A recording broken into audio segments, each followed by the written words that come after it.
Salutări! De-abia ce m-am trezit și eu. Știu, o durat foarte mult, dar e atât de frumos de stau, camera atât de frumoasă. Știu că nu am mai făcut vlog cu căciura asta, păi așa trebuie să îmi fac acum. Haideți să vă arăt cum sunt cabanele. Așa, acum vă arăt.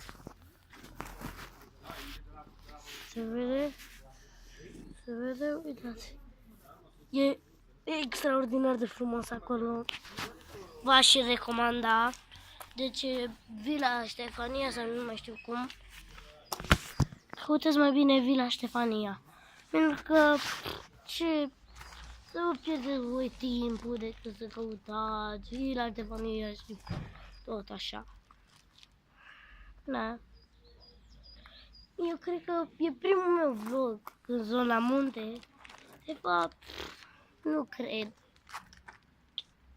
Am mai făcut eu, așa, în general. Dar hai să vă arăt cât de tare e chestia asta. Uitați cât de frumos e acest munte.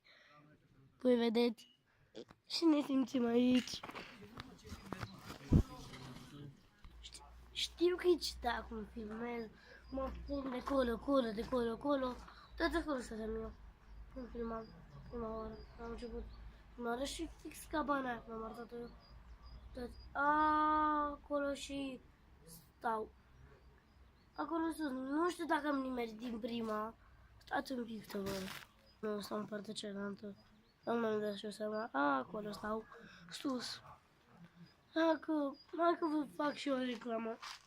Da, tic-tac cu popcorn. Este la toate magazinele. Le pun aici.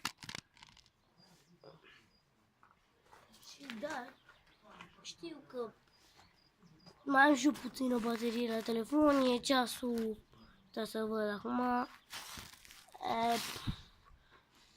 e 19 și 9. Scuzați, dar trebuie să mă duc să-mi încarc telefonul. Știu că e cam ciudat când filmez, dar că aici am avut și eu timp să încarc și telefonul. Ce frig afară. Hai că ne-am și eu căciula jos. Și haina.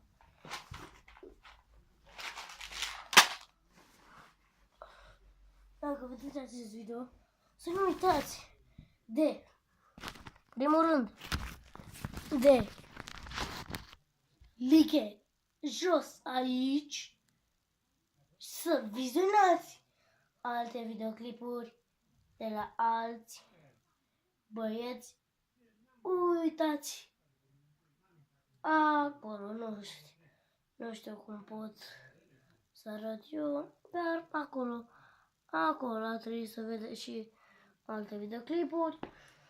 Sper să vă placă, să nu uitați de like, share și subscribe. Deci asta nu dau jos.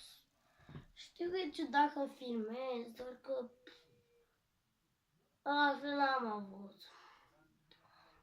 Pentru că mi-am și telefonul încărcat. Ar 600 de la 4. E o priveliște foarte frumoasă. Aș vrea să vi arăt. Bă, dar pot să vi arăt.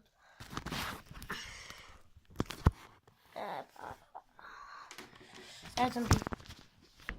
Haideți că vă pot arăta. Asta e priveliștea minunată. Sperăm că vă place. O să vă dau în descriere cum se numește această destinație, să căutați și voi pe oaze. Și stați un pic, că trebuie să bag televizorul și toate astea. Așa, gata. Și sper că v-a plăcut. La revedere! Multă pace și liniște! La revedere!